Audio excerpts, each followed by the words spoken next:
or a majority of gay Americans, that doesn't actually have to do with civil rights. That's different if they're talking about something like, I don't know, nuclear armament or just disarmament or what the economy or whatever. We disagree on those things. That's different, because those things don't necessarily affect me every day, and even if they do, it's not something that you can really do anything about. Whereas whether I have equality under the law is something that someone who has a heart, someone who has a brain, and someone who actually uses the brain knows I should have the same rights for. And people who say, well, I don't want marriage to be the same as for gays as for straights, because the reason they say that is because they think that their marriage is somehow better than ours. Somehow their marriage is real and ours is not, because they're a man and a woman, blah, blah, blah. So people like that piss me off as well. And I find them to be most revolting and stupid. And all these people are, and it's not because they disagree, it's because they are ignorant. They're ignorant. If the tables were turned and I were saying to these people, well, we gays believe that all heterosexuals should not be able to have more than one child, and the first child has to be a boy. If it's not a boy, then that child has to be given up, because they have to procreate and carry on the name, the family. And a girl will not carry on the name of the family and male heir will. Or you can't marry a woman with red hair, or you can't have sex except in the missionary position, or whatever the thing is, we gays could go around saying the same fucking shit to them that they say to us. But we don't do that, because it's none of our fucking business, and we know it's none of our fucking business, and we don't give a fuck what they do in their bedroom, or whom they marry, or whatever else. But if we did that, if we turned the tables on them, do you think that they would still feel as self-righteous and as accepting of the fact that, oh, well, it's just what we believe and we're the majority, therefore that should be the way it is? No. They would then begin to understand the difference between what a civil liberty or civil rights are, and what just an opinion is. So I don't know, people who are friends with people like this, or Republican or conservative or whatever, they really are sort of cavorting with the enemy, in my opinion. And I've said this before on my show too. I really find them to be that. Now, I have clients who are conservative. I have clients who are very conservative or Republican or right wing. I have contractors I work with who are the same way. People who work for me, whatever, in the past. So I understand that these things are different. But the difference for me in this situation is it's not a personal relationship. If it's a professional relationship, you can't really let those types of things get too much in the way, unless they're actually vocalizing them to your face or being, really horrible to you, because they're paying you money, whatever, and you have a professional relationship with them, and you maintain a professional relationship with them without having to bring in personal issues.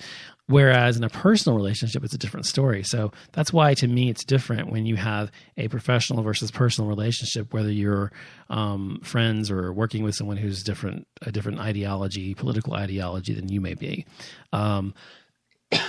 Excuse me, and someone who might actually be against you in some way, because then I don't really give a fuck, because they're paying me money. I'm getting money for doing a job and for designing their house or whatever I'm doing. And it doesn't really fucking matter what their fucking political beliefs are. I don't give a fuck. As long as they pay me, the checks are good, the whatever, I don't really fucking care.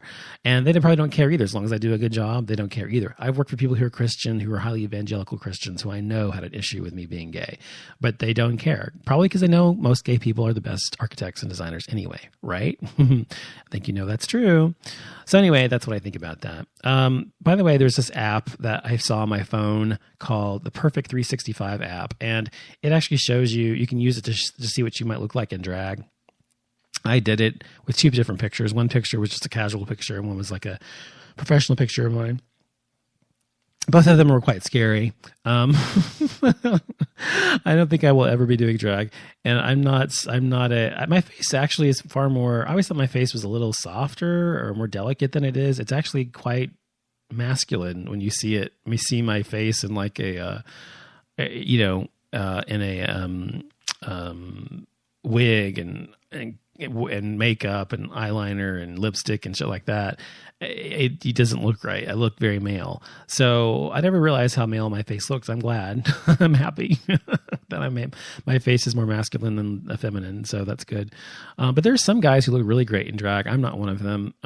Some guys, even you wouldn't think or suspect, look great in it do. But I've never seen a really masculine featured man look good, like a square jawed, broad faced, sharp, angled featured type man, look good in drag, generally speaking. But you never know. I mean, I've seen some that look really great, but doing drag's going to be really hard. Doing drag's going to be a drag in a lot of ways. I really would never want to do it. It seems like torture. And I'm thinking about it. Well, this is what women go through all the time.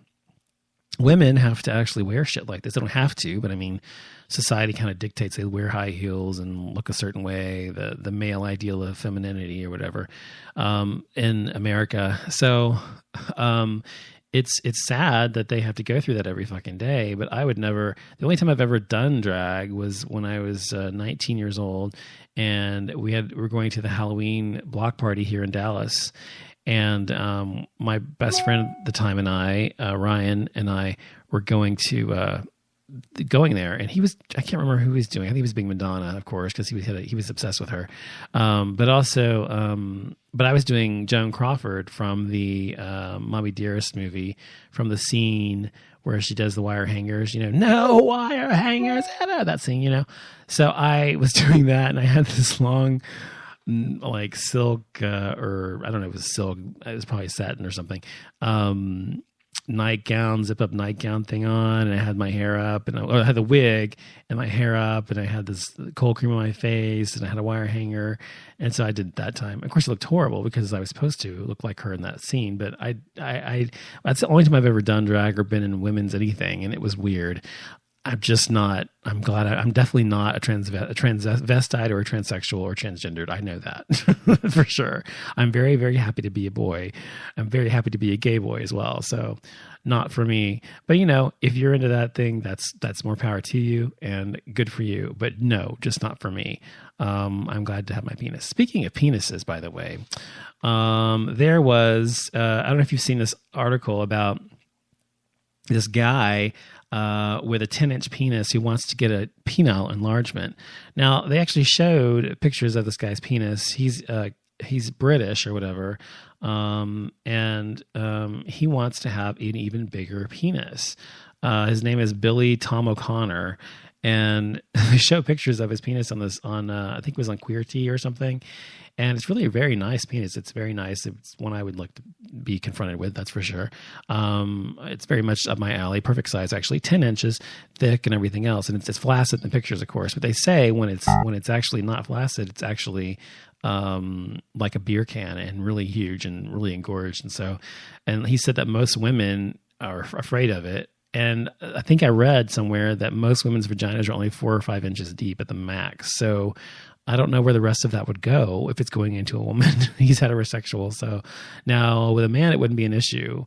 But with a woman, I can see it would be a big issue. But I always like penises that are longer and thicker. I mean, I prefer longer, thicker ones. I'm definitely a size queen to some degree. It doesn't matter that much, but I mean, when there is one that's not nice, it's always a nice thing to be around. That's for sure. I definitely like big penises. The last thing I want to talk about real quick is there is a national blood drive, a national gay blood drive, actually. And what this is doing, it's going to be happening on July 11th, which is next Friday. And it's actually going to be what's going to happen are gay men across the country are going to show their willingness to donate blood by bringing a friend in their place to donate for them. And so the friend is going to get a name tag and write the name of the person who wants to donate, like the gay person, but can't, and then have a picture taken of them together. And the pictures and the name tags will be taken at the end of the whole thing and sent to the Food and Drug Administration to show just how many people are united against their policy. And their policy is very outdated and discriminatory. And their policy was put into action during the AIDS crisis in the 80s when it first appeared in gay men. And so it has since 1983, gay men have been banned from donating blood. I've talked about this before as well. And so if I wanted to give blood and help out, and I've tried before once a long time ago, and I think I was 20.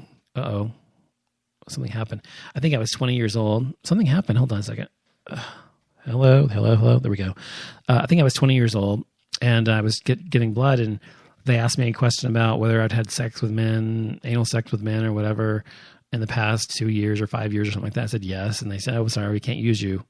And I'm like, "What?" And they said I couldn't use it because I was gay. I said, "That's discrimination." I was all pissed off and everything. Fuck you. Ah. So I was unhappy. And I didn't realize that it actually was a policy that all blood banks have. So it's really ridiculous because they take blood and they screen it. And heterosexual blood is just as likely to have AIDS or hepatitis or syphilis or any other bloodborne disease as a gay man is these days. It's not like it was in those days where AIDS was predominantly in the gay community. These days it's 50-50. So it's not like gay men are higher risk, and even if they were, it's all screened the same way. So it all goes in the same place and it's all screened out, and for blood, it's held for 6 months to make sure it doesn't have HIV or other bloodborne diseases in it. So it doesn't fucking matter. All that's happening is people who need blood are not getting it because millions and millions of gay men are unable to donate blood because of this outdated policy. So if you want to participate in this, be sure to do that. You can go and you can get information on participating in it by going to gay, or let me find it. I think it was on here somewhere. Just go to instinctmagazine.com. And you can find information about how to participate in the National Gay Blood Drive Week on July 11th. And I told you how to participate anyway, so do that, and you can. And show the fucking people in the FDA that it's an outdated, stupid policy that they still refuse to remove. It needs to be taken care of. It's stupid. So that's all I have to say for tonight. I want to thank you for listening to what did I do tonight? What did I do? Brain Purge. I want to thank you for listening to Brain Purge. I'll be back later in the week with Gay Mass, probably on Thursday or before that. And if you want to call in sometime, feel free, or you can always email me at info@offlimitshow.com, Twitter at Off Limits Show, Facebook Off Limits Show, or Off Limits Radio on Facebook rather. And also our webpage, offlimitshow.com, where you can hear the latest shows and read my blog as well as other things on there. So hope to hear from you soon, and thanks for listening. Good night.